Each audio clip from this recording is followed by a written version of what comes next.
Hello everybody, welcome back to Bramski Vlogs. Matt here with another video. Hope you're all doing well. We are back with another ski chat. Now, just before I introduce today's guest, just a quick reminder, guys, to like this video, leave a comment with any queries, questions, any thoughts that you have, and of course, also make sure to smash that subscribe button. Growing all the time at the moment, guys. It's been great bringing you videos over the last couple of weeks, and there's more ski chats on the way, so keep your eyes peeled for those. Okay, so this week we are staying in France, but we are moving slightly closer to the Italian border. Our guest has been in a ski resort all of this season, enjoying hikes and ski touring, and also maintaining a hotel should lifts open. He's got his own YouTube channel called the Après Ski Show, where he documents these experiences and much, much more. He's here to tell us all about it, so let's say hello to Harry Reid. Hi, Harry. Hello, everybody. Hello. How are you doing? You okay? I'm really good, thank you. How are you?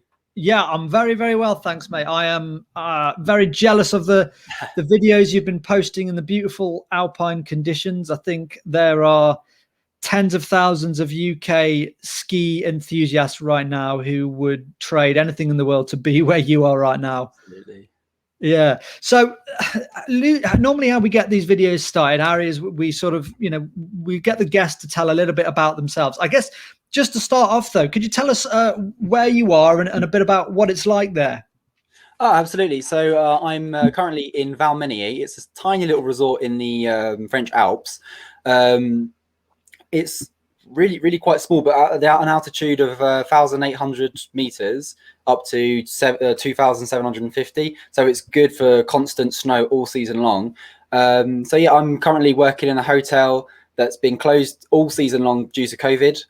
And obviously to avoid the hotel breaking down, the pipes bursting or whatever, they've asked for me and some other people to come here and just keep the hotel warm, running, keep the flushing the toilets, making sure that the water is running in the hotel. So yeah, that's pretty much where I am right now in Valmeinier in France. Skiing. Yeah. and when did you get there? When did you arrive? Arrived on the December the 16th, just before the season was going to start. Yeah.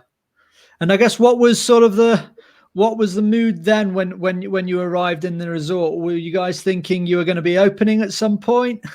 We did, yeah. We knew that we wouldn't be opening like right at the beginning, because hotels and bars and restaurants in France were still closed due to COVID and all that. So we thought, okay, we'll get there, maybe a couple weeks of being alone, and then staff will have to come, because it's all British staff. So British staff wanted the company wanted the staff to get over here before Brexit.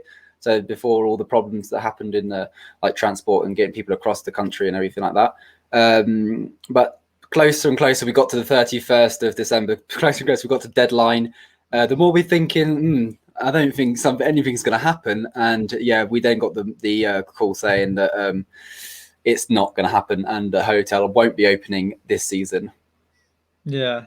So how long had you been in France prior to getting over to Valmeinier? Because I think for a lot of people, they were looking at that deadline and they were trying to find ways to get out to the mountains before that deadline. But the travel restrictions just sort of made that impossible in the end. I've been in France for 20 years. Oh, right. Okay. So it's home for you. Yeah. So my parents moved to France when I was 3 years old, and I've been here growing up ever since. And that's why it was so easy for me to get to the hotel, whereas for other English staff, they couldn't get across. Yeah. Because I was already in France. So logic, Yeah. Yeah, no, absolutely. Well, yeah, as I say, very, very, very jealous. And we're going to get more into what it is you do and what life has been like in the mountains in Valmeinier. But first of all, as I said, to know a little bit about you. So who is Harry Reid? Who is Harry Reid? That's a really good question. I don't even think I know myself. So Harry Reid, 23 years old. Oh, what could I possibly say about myself? I'm English. I was born in the UK, but I moved to France when I was 3 years old. I've grown up here, done all my education here. I'm both fluent in English and French, obviously, due to being in French education and all that. Throughout all my life, I've always wanted to be outdoors and being out and seeing the world and adventure. And being stuck in a classroom and all that throughout my life was kind of hard for me. And then when I got to an age where I could actually make decisions on my own, I made the very, very risky decision of quitting school and just going off and doing what I wanted, which was to explore, be outside, seasonal work and stuff like that. So yeah, that's pretty much who I am. Yeah. And how much seasonal work have you done? So I did, I've done 3 years working at a canoe centre during the summer, which is only July and August. I've also worked in Greece at a windsurf and sailing base, where I was kind of there as like a beach hand to help out. And I've done a full winter season prior to this one, and then helped out the hotel before that. So I've got quite a bit of experience, but also not official experience. Yeah. No, awesome. I mean, it's definitely the way to go. People find all different ways to get out to the mountains or get out to the beaches. And yeah, sometimes it's in an unofficial capacity to begin with. But so I mean, that's a pretty big call to sort of leave school, was it? Yeah, definitely. A lot of people didn't quite agree, because I did kind of leave like 2 months before the end of my last year. So I went off to uni to do an international trading and commerce kind of degree, because I was good at talking to people, and people thought, oh, you have to go down the business route and you know, sell. So I did go down that route, and I started wearing a tie and everything, and I thought, well, this is not me. This is really not what I want to do. And the closer I got to the end of it, the closer I saw myself working in the office all my life, and then only going skiing once a year. We're only going to the beach once a year on my holidays, the breaks that you get kids, family. But got a bit overwhelming. So I thought, you know what, that's it. I want to be able to have all this fun all my life, as opposed to once or twice a year. So yeah, it was a big risk. Not a lot of people were up for it, but I took it, and I have no regrets. No, I don't think anybody would, especially when you get out there. And you've just touched on the difference, skiing once a year, and when you've skied an entire season, when you've sort of had the equivalent of 7 years of ski holidays all in a space of a few months, it is just, you never want to go back, do you? Absolutely not, ever. No. So I mean, that is obviously like that's really, really interesting to hear. I mean, similar path with me in a way, actually. I mean, I went to uni. I mean, I did an international relations degree. Oh, okay. Yeah, and I didn't know what I wanted to do with it. I did sort of a year working at the student union afterwards, but a bit like you, loved always being outdoors, skiing from a very, very young age, loved it to bits. And when I'd sort of finished uni, everyone goes, oh, right, so you're going to go into politics now, are you? I was like, no. The work that I did was fairly desk-based, and it involved a bit of suits and everything, and it just didn't feel right. It just didn't feel like it was something you could see yourself doing for 20, 30, 40 years. And I felt what I think a lot of people as seasoners find when they get home as well sometimes is like this craving of escapism and this need to go out and explore and experience new things. And yeah, that's what led me to eventually doing my first season. So you were just telling me a little bit though before we started about how you ended up in the mountains, and in particular Valmeinier, because this is a familiar place for you, right? Yeah, definitely. I did a full season in this exact same hotel last year, where the situation was normal. So yeah, there was bars, restaurants, ski lifts, discos, everything, and it's so different this year to what it was last year, and kind of different in a good way though. They both have their qualities, both have their like negatives, which is quite cool. So yeah, been in the hotel last year. Yeah.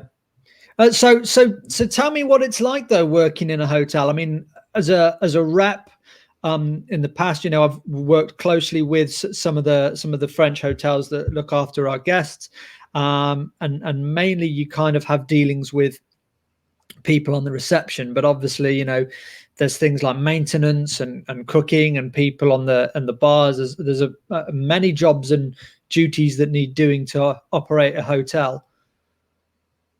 Definitely. I personally last year was a ski technician / company driver. So I was picking up people on from the airport transfers on Saturdays and Wednesdays.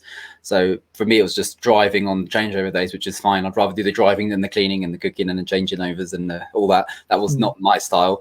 And yeah, during the week, I was ski technician. So I was working in the morning and the evening, where if people wanted their skis waxed, edged, fixed, P-text, whatever, I was the guy that they went to get that done. So yeah, really good experience as a ski technician. Yeah. And I bet you had some very interesting transfer days then, when you might got caught in a snowstorm and you're trying to get customers back up to the mountains. I've definitely had a few days where I've had to put the chains on, but touch wood, nothing bad's happened. I've had no slip ups, no worries. We've got proper good winter tires on the vans and stuff, so we usually manage to just get up no matter what the weather's like or whatever the snow's like. But yeah, sometimes it does get a little bit scary. Well, what airport did you go to? Was it Geneva or the dreaded Chambéry? We had Grenoble, Geneva, Lyon. They were the three ones that we went to. No Chambéry. You lucky bugger. Oh, I don't know. Geneva was hard though, because at the end it was hard to get through because of the whole Geneva, Switzerland taxi service kind of thing, where they once made me take the guests out of my van, put them in a taxi, drive them to the border, and I picked up the guests at the border and then managed to take them to the whole hotel. Jeez. Because you need like a license, don't you, to be able to flip that thing? Yeah, and the company I was working for was kind of playing it a little bit risque. If it doesn't happen, it doesn't happen. If it does, it does, and it did to me. Yeah, I mean, I know we'll probably get onto the issue maybe slightly of Brexit, maybe later. I don't know, but I have had a transfer company that operates within Geneva say that actually this was one of their big issues. Looking ahead to when they can eventually, deal with guests, is that actually there's that friction between Switzerland and France in dealing with Geneva. Yeah, France and Switzerland aren't exactly best friends when it comes to work, because a lot of French people live on the French in France but work in Switzerland, so they get the Swiss salary and then they live off French taxes. So they're not really happy with that whole situation because it's a little bit more expensive in Switzerland. Right. Oh, that's interesting to know. That's kind of why there's a bit of a conflict between the two. And so being a ski tech, obviously that's quite a common job that a lot of people do for seasonal work. Talk us through the pros and cons of that. I mean, I suppose you get to do quite a bit of skiing during the day, right? Oh, I get all day skiing because with the company that I work for, ski techs are also kind of non-official ski guides. So you can't say official ski guides, obviously, because of French law and French regulations and all that. But what we do is we worked in the morning in the ski shop to make sure all the skis are nice and waxed and edged and everything. And then during the day from 9:15 till about 4:30, I'm skiing with the guests, taking them around the mountain, taking them to best restaurants, best places to see, best views. We had a few restaurants that would give us food for free because we'd take their guests to them. So it was actually really, that's a massive pro, was free food. And in the evening, I'd work at the ski shop for like half an hour, and then I'd help out with dinner service. So it's definitely brilliant. Definitely best job in the mountains. So you get to spend obviously quite a lot of time with the guests though as well, which I suppose is quite nice. Yeah, it's nice, and it varies every week because there are some weeks where it's mostly dead and you get a few older guests with a bit more life experience, a bit more wisdom, a bit more they're quite fun. They're older but they're funner. But then you've got also the half term where it's kind of chaos and families and stuff like that. But usually the families don't come ski guiding, which is nice because then I just ski on my own all day. Yeah. So no, February half term was, gosh, I remember it being an absolute nightmare. They obviously pay top dollar. That's usually like the most expensive week of the holiday. And if things go wrong, they like to let you know about it. Oh, definitely. Yeah. February half term is when they get the most complaints, but obviously the hotel's fully booked. We didn't have enough chairs for the guests in the hotel restaurant last year. Oh no! So we had to go get some chairs from the rooms. Most common one I always got was things like I booked a balcony room, but then the hotel didn't have a balcony, or they weren't happy with the bed because they booked a double, but they got put in, with a sibling or something like that. Oh yeah. Yeah. Well, so what are some of the most challenging aspects of that job then? I wouldn't say there's any challenging aspects of the jobs apart from maybe a boring person that talks to you for the whole of the chairlift ride. But I quite enjoy the social side of it. Yeah, we don't call it ski guiding; we call it social skiing. makes it more appropriate to French law. Yeah, I don't think there's any cons to the actual job. Maybe the fact that when I'm doing the skis in the morning and the evening, there usually isn't anyone that comes and asks for help. So I'm kind of just sat there waiting for half an hour. But I mean, that's not a problem. So no, the job itself is just perfect. But then I've got pros and cons with actual season life that we might be able to get into if you want.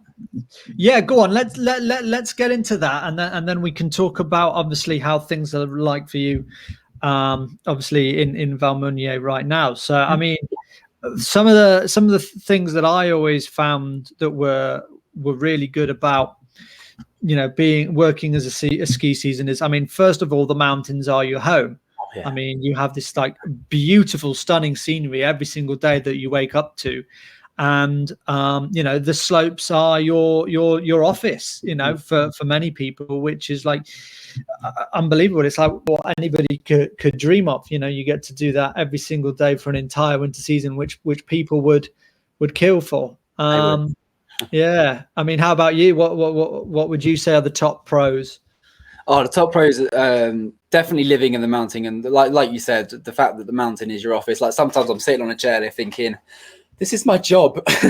I'm getting paid to be here right now, and it's quite unbelievable. I get so many people like on Facebook ski clubs and stuff like that, and they're all telling us like, oh, I wish I'd done a season when I was younger and everything. But it's still possible. There are people like last year there was like a 50-year-old that was here. And 2 years ago, there was a couple that were married and retired that came and worked here. So it's actually still doable. So if you're thinking about doing a ski season, just do it. Yeah, I'm actually really glad you made that point, because actually in a recent video, we had a lot of people that were actually asking about, is it worth doing actually if you're an elderly person? And I think there is maybe this misconception that it is solely for the young adults just coming out of school, taking a gap year maybe before uni or just coming after uni, and it's all about partying every night, lots of drinking and getting up to mischief and obviously all the skiing, which it does happen, but then we also do work. But I know people in their 50s as couples that have come out and been doing ski work for like 20 odd years. And it's almost, I mean, it's a nice way, because by that point you've done it that much that you can sort of pick and choose all the bits that you like about your season. So you can still go work and have all that customer facing time, but then you can kick back a bit. No, exactly. I mean, 2 years ago, there was a couple here that were both retired, and they just wanted to have a ski season. They didn't worry about money, so they just came here, did it. It was really good because they didn't obviously partake in the partying and going out and everything, apart from maybe the occasional night drinking or whatever. But which was good because they would offer to get up early and do the whole breakfast scenario in the hotel, make sure that everything's clean in the mornings while everyone else is a little bit tired and maybe a little bit hungover sometimes. It does happen. And so they'd work all morning and do all the early jobs, and then in the evening they would be more relaxed. They would sit down with the guests and eat dinner and serve at the same time, and just relax at the evenings. So it kind of creates a good balance in the work. Yeah.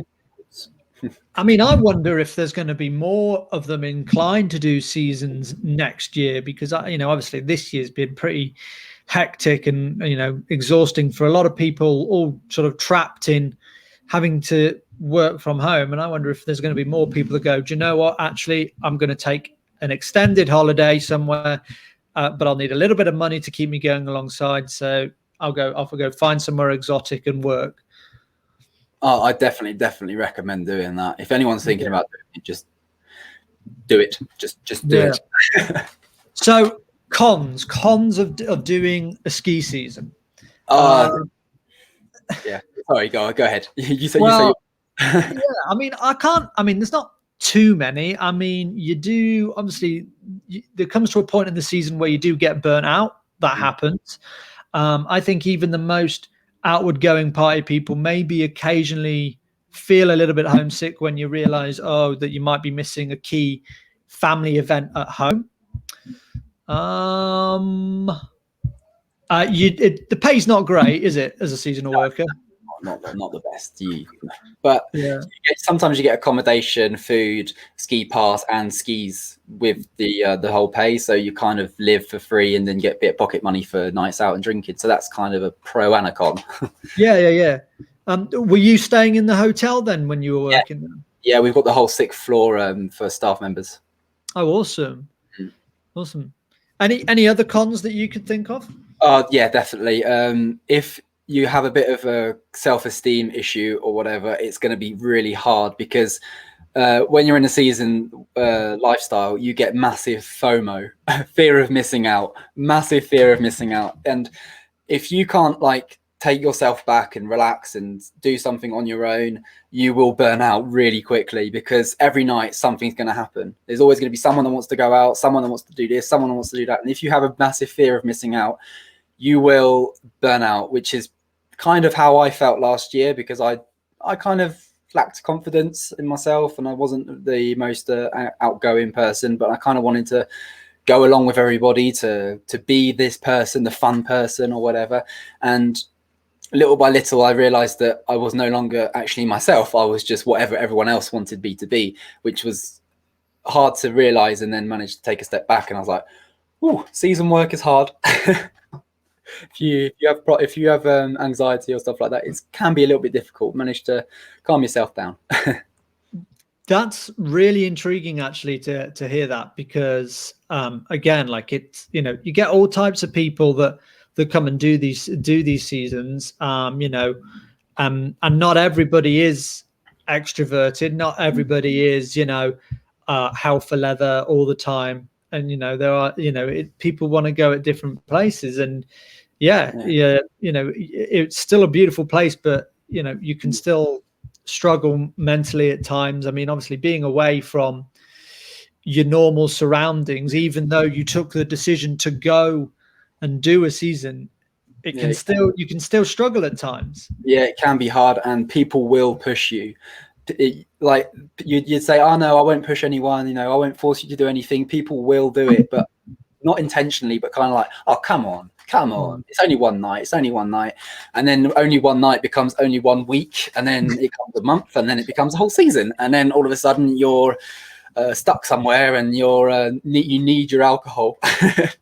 Yeah, it can get a little bit dangerous if you're not careful. Yeah, no, I'm with you on that, mate. Especially, God, first season, I just remember like coming back, and you sort of had to. It took a couple of weeks to actually wean off the booze, and then also begin sort of actually realizing you're like, oh my God, I not only am I burnt out and mentally and just generally exhausted, even though I've had a time in my life, I'm overweight. I've eaten so much crap food, and actually skiing's been great for exercise. But when you're having the mountain burger in the pub every single night, I came back out of my first season overweight. It was just ridiculous. No, that is so true. That's a really good point to make, because it was the exact same for me. First season I got there, I was a little bit overweight, but I wasn't too bad. I was just about fine. And then at the end of the season, I'd put on maybe 10 kilos. I was getting proper chubby. I had a bit chubby face. I had a proper dad bod going on, and I thought, oh my God, when I got home, and it's not, you don't realize it happens while it's happening. It's only when you look back, you're like, it's all the beer as well. I've found that the more seasons I've done, the more I've actually learned about taking care of myself. Yeah, definitely. And as you become a little bit older and more maybe just more experienced in that environment, you figure out actually the work and the life balance. Because I know what we've talked actually about all the work that you do, and then you also have this partying all the time. They go hand in hand, and the amount of partying you do pretty much matches the level and the intensity of the work that you do, because pretty much all the work is guest orientated. You're always servicing guests. It's not a job which you can slack off and leave the office early at 4 o'clock on a Friday. No. Do as much partying as you want, go out as many times as you want, but you have to be up when you should get up. If you're up late and that just pushes everyone else's day back a little bit, and it's just not right. Go out as much as you want, but just make sure you're on time. Yeah. That's the big I've said that to a lot of people. It's like it's work hard but play hard. Oh yeah, play hard as hard as you can. Definitely. Let's get on to what life is like in the mountains. I mean, I've spoken to people who are in Austria, in Italy, in France, and for many they've just said it's so strange. It's so unlike, like being so quiet. I mean, obviously this is normally half term. It's usually like the busiest time. So what is it like in Valmeinier right now? Well, right now it's actually the French holidays, and it's surprisingly busy. I've never seen so many people learn to snowboard before in my life. Oh, right. There's a piste just outside the window over there, and you can kind of see like I'd say about 100 people on snowboards, all just kind of skidding down, like doing that. It's actually quite mad, because the French people have booked their holidays and they're like, oh well, we might as well go anyway, and so they're all here, but they're hiking up because we've got like designated hiking pistes now, so you can hike up one area and then ski down a blue, and you kind of do that all day. It's hard work, but at least you get out skiing, and so it's actually quite busy, but not as busy as it would be usually, obviously. Sure. I mean, obviously without the international tourists, that's a big that makes a big difference. So just explain then, what are the current COVID skiing restrictions within France? Because you've got your guests are allowed to come, I'm guessing, and they can go on the mountain, but the lifts aren't running, right? Yeah, the only thing that isn't running is the lifts. There's no bars or restaurants, no social gatherings, so no massive events. But when you look outside, you can see all these people all huddled together. We've got an escalator here, like a covered escalator, which just uses to go up and then snowboard down. And that's just got to be full of people like all day long. And it can't be really safe in that tiny environment. But yeah, the only restriction is really the chairlifts aren't running. So you can grab your board, put it on your bag, grab your poles and go walking, go as high as you possibly can. There's one area that's safe. So obviously you can, if you hurt yourself, people will come and get you. And other than that, it's at your own risk, which is the big thing. It's at your own risk. If you fall and you're off piste and somewhere else, it's your problem. Yeah. And I know in particular in recent weeks, most of Europe, in fact, has had like crazy levels of snowfall. Oh yeah. And I've seen pictures of avalanches in places like Teen, right beneath the mountains. They triggered an avalanche in Meribel and it took out a lift and something like that. So if you go off piste on your own, you kind of you're at your own peril, aren't you? Absolutely, yeah. You're putting yourself at risk. But if it's a calculated risk where you go to an area that's covered by trees, or that's safe, and you've got a buddy, and you've both got avalanche gear, you've both got shovels, you've both got the poles to go and stab each other if you need to. Yeah. And you should technically be all right if you're insured and you're everything. You're okay. If you leave without the avalanche gear and everything, and you just go at your own risk, and let's have a bit of fun, and something does happen, then you probably won't come back anytime soon. So back in December, I spoke to a few people. I had a guy who runs sort of instructing courses, teaching courses. Phil Smith, he came on, and this was right as they were having escargot car protests and peaceful marches down in Moutier, Albertville, Annecy. And there was real anger within like the local area and the ski community on keeping the lifts shut. And I also know in particular that obviously that France and Italy have both been kept almost in limbo by authorities with the, are they going to open? Are they not going to open?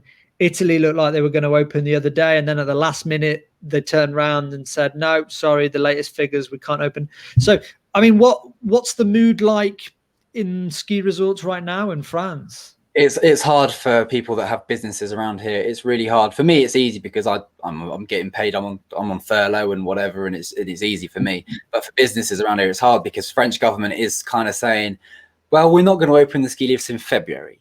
They won't say when. They won't say if they're going to open in March. They won't say if they're going to open after the school holidays. They just say that we won't do it now, which is cool, great, but that's no information. We can't plan ahead. We can't get ready. We can't restock. We can't do anything like that. So the businesses here are just struggling, as like, it's hard. It's really hard. Yeah, no, I imagine it's sort of, you pull your hairs out at times, really, because it's like, no, I mean, many businesses haven't had like massive amounts of like money for ages. They haven't, they don't obviously have the international market, which makes up so much of it. They missed out on Christmas. They missed out on New Year. It is good to hear though that you've got some significant amount of locals in the area, and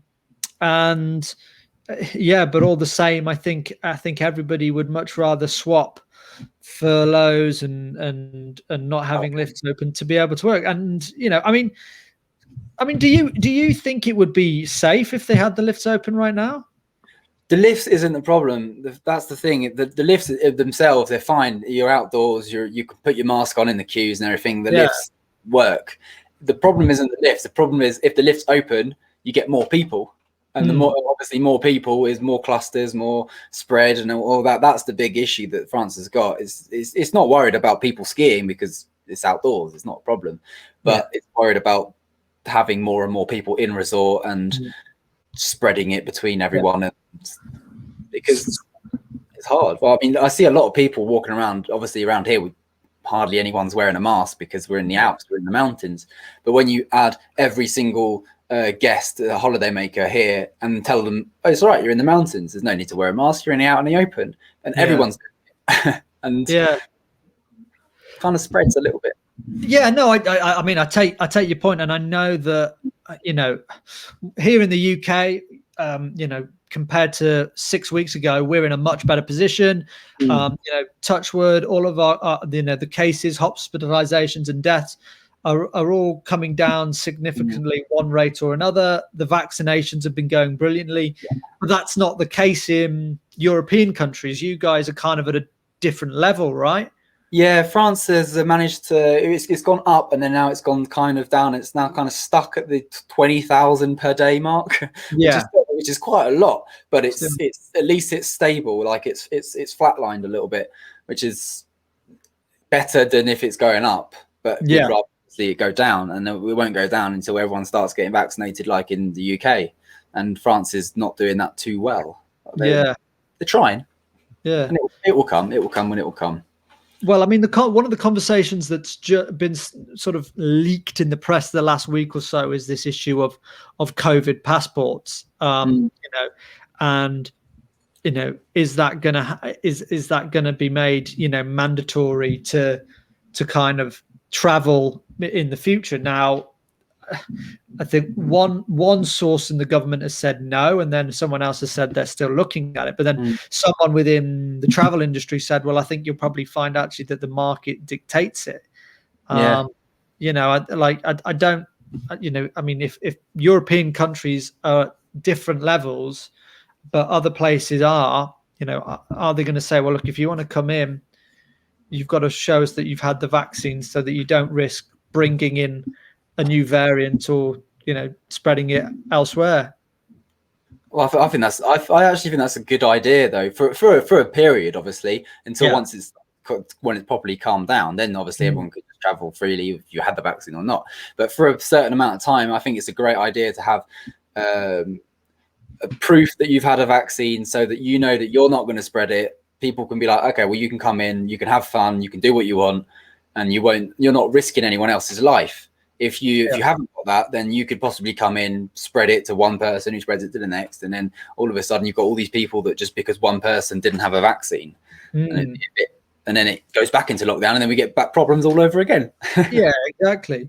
I mean, just going back to the thing about lift queues, because one of my things right now, which people are going to have to get over at some point, but there is now undoubtedly this like anxiety around queues, and in particular with like skiing.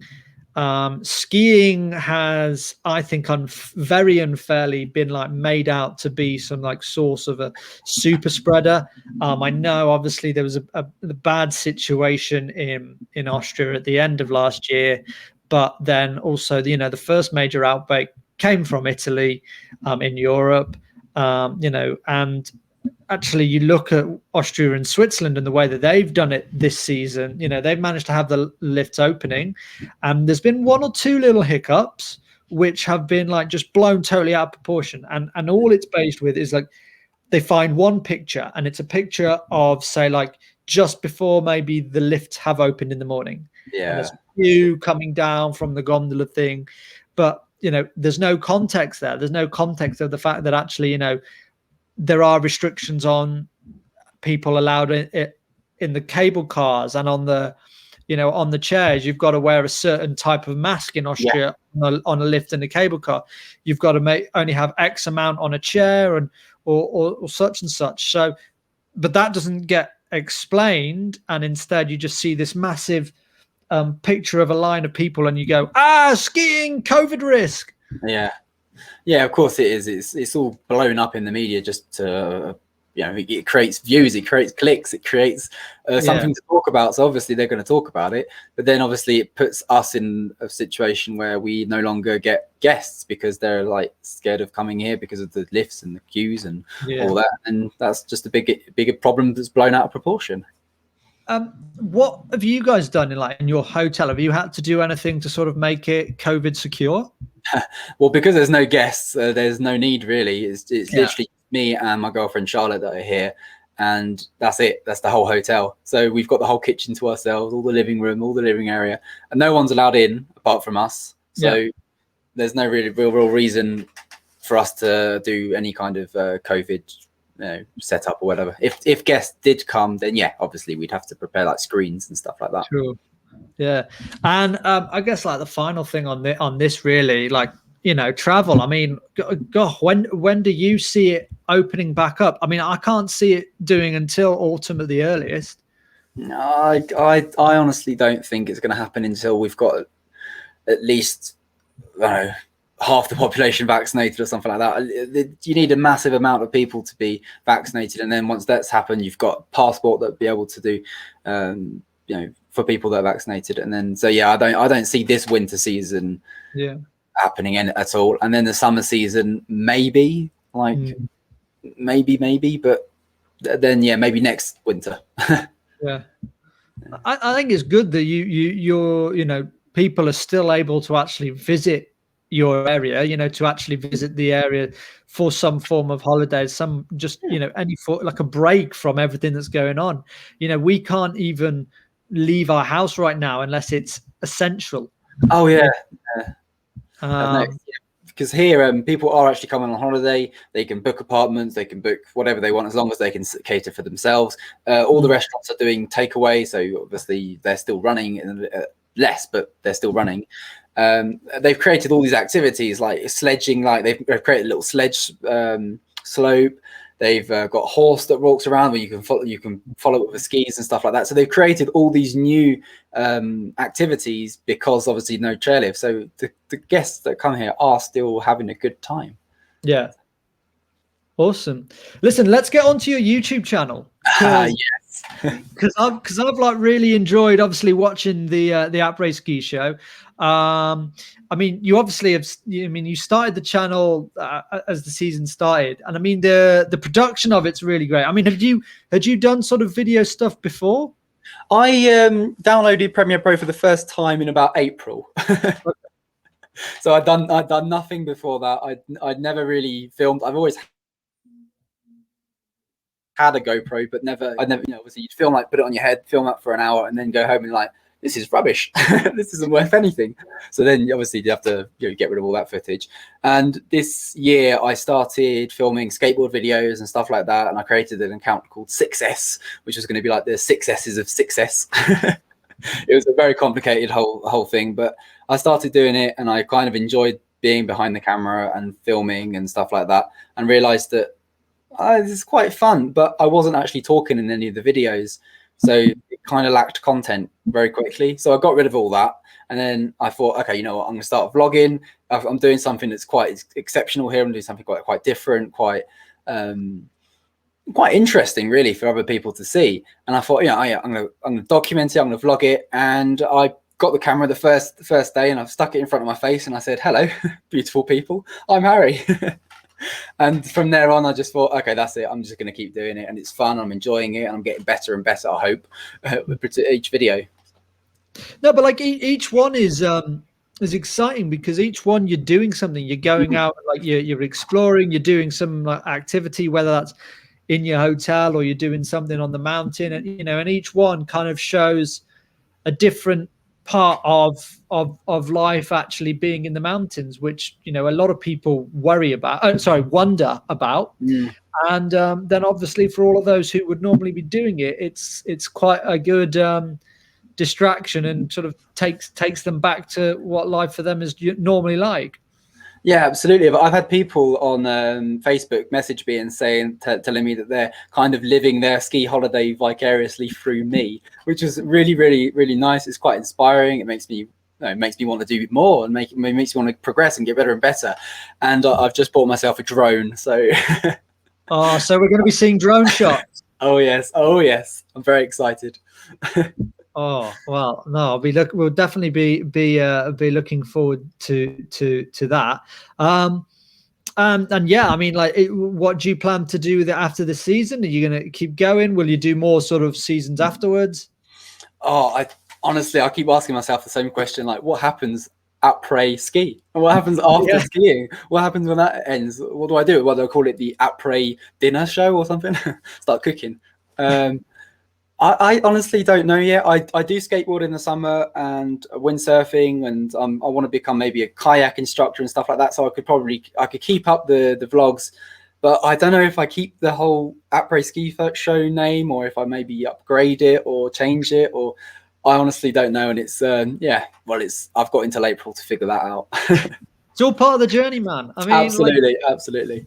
I mean, you've illustrated it actually quite clearly from your own experiences, that a lot of, the people come up and they do the winter, but then, some people then go off after the winter and then they go do a summer season, it's, and that in itself is a whole different lifestyle and microcosm. And for many people, it's a nice way to actually kind of unwind after the season, whether that's sort of by a nice lake somewhere, or by the beach. So yeah, man. I mean, whatever. I mean, you definitely get people are keen to see that type of content. I'd be tuning in for that. Brilliant.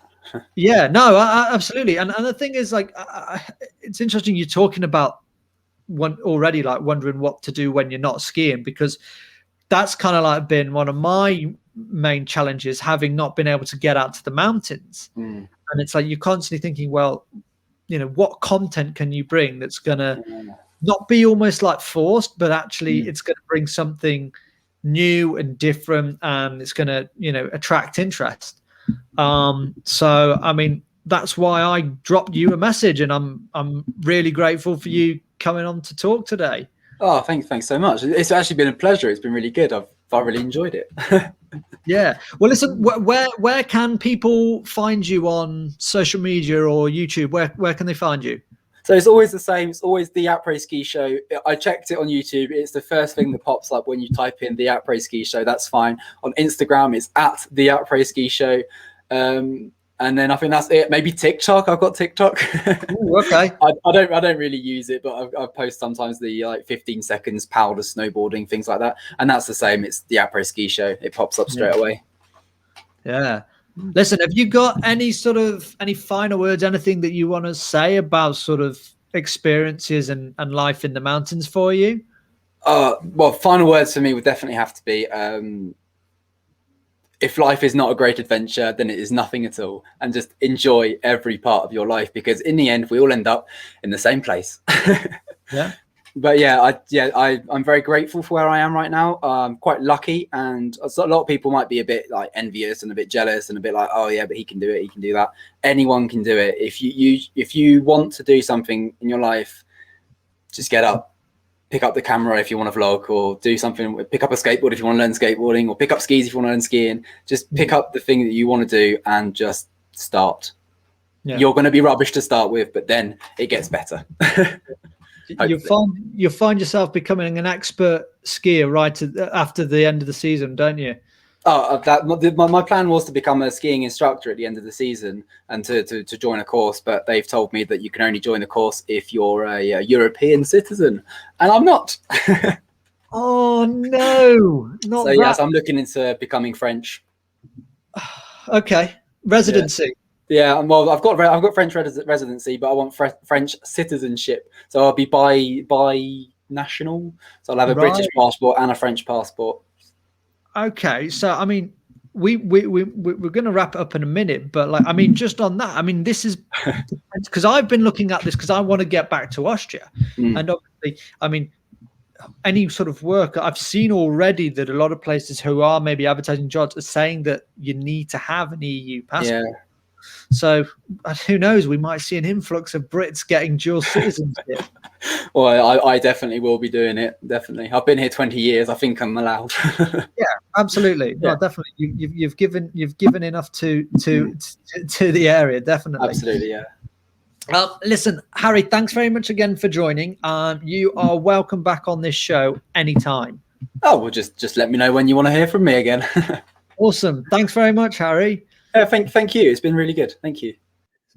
And thanks very much to everybody who has been watching today. Hope you've really enjoyed this video. It's been great to have Harry on to talk about his experiences currently in the mountains, how he ended up actually doing his seasonal work, the journey that he's come on. If you've got any questions that you do want to pose to Harry or myself, feel free to put them in the comments section below, and him will get back to you, I'm sure, at some later date. Don't forget to like this video if you really, really enjoyed it, and also subscribe to the channel. If you do want to know more about ski seasons, working a ski season, then you want to watch one of the playlists that's up here that's going to give you some tips on doing ski season, pros and cons, and other things also. So thanks very much for watching, guys. Look after yourselves wherever you are, and I will see you next time.